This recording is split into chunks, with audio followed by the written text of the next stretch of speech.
కాంగ్రెస్ పై ప్రజల్లో విశ్వసనీయత పోగా బీఆర్ఎస్ ప్రజలకు భారమైన పార్టీ కాగా ప్రజల పక్షాన పోరాడే ఏకైక రాజకీయ పక్షం బీజేపీ అని రఘునందన్ రావు విమర్శించారు.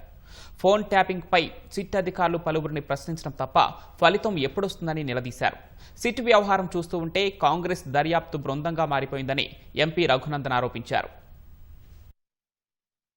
కాంగ్రెస్ పార్టీ మీద ప్రజలకు విశ్వాసం పోయింది అనేది నేను భావిస్తున్నటువంటి అంశం. ఇక భారం అయిపోయింది తెలంగాణ ప్రజలకి. ఇంట్లోకే ఇష్టం లేనప్పుడు బయటోళ్ళ గురించి మాట్లాడే ఉంటది.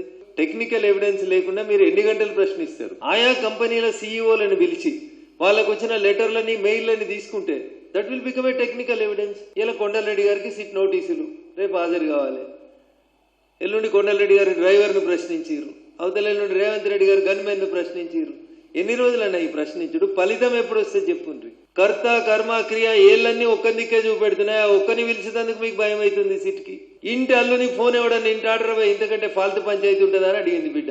ఎస్ఐటి సిట్టా లేకపోతే సిఐటి సిట్టా నాకైతే అర్థమైతలేదు. కాంగ్రెస్ ఇన్వెస్టిగేషన్ టీం ఏమైనా అవుతుందా ఏమైతుందో అర్థమైతలేదు.